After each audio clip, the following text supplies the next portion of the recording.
I'm Megan and I'm going to be reading Giraffes Can't Dance. Gerald was a tall giraffe whose neck was long and slim, but his knees were awfully crooked and his legs were rather thin.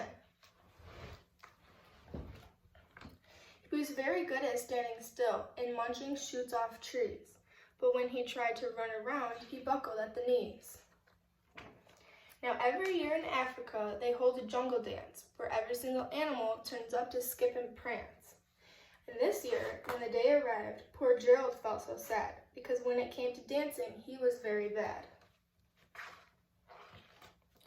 The warthogs started waltzing and the rhinos rock and rolled. The lions danced a tango that was elegant and bold. The chimps all did a cha-cha with a very Latin feel. 8 baboons then teamed up for a splendid Scottish reel. Gerald swallowed bravely as he walked towards the floor, but the lions saw him coming and they soon began to roar. "Hey, look at clumsy Gerald," all the animals sneered. "Giraffes can't dance, you silly fool. Oh, Gerald, you're so weird." Gerald froze up. He rooted to the spot. "They're right," he thought. "I'm useless. Oh, I feel like such a clot." So he crept off of the dance floor and he started walking home. He never felt so sad before, so sad and so alone. Then he found a little clearing in the sky. He looked up. "The moon can be so beautiful," he whispered with a sigh. "Excuse me," coughed a cricket who'd seen Gerald earlier on, "but sometimes when you're different, you just need a different song." Listening to the swaying grass and listen to the trees. To me, the sweetest music is those branches in the breeze. So imagine that the lovely moon is playing just for you. Everything makes music if you really want it to. With that, the cricket smiled and picked up his violin.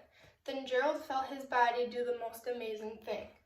His hooves started shuffling, making circles on the ground, his neck gently swaying and his tail swishing around.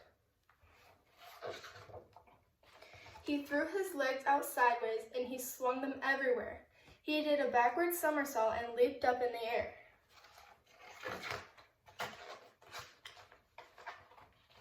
Gerald felt so wonderful. His mouth was wide open. "I am dancing, I am dancing, I am dancing," Gerald cried.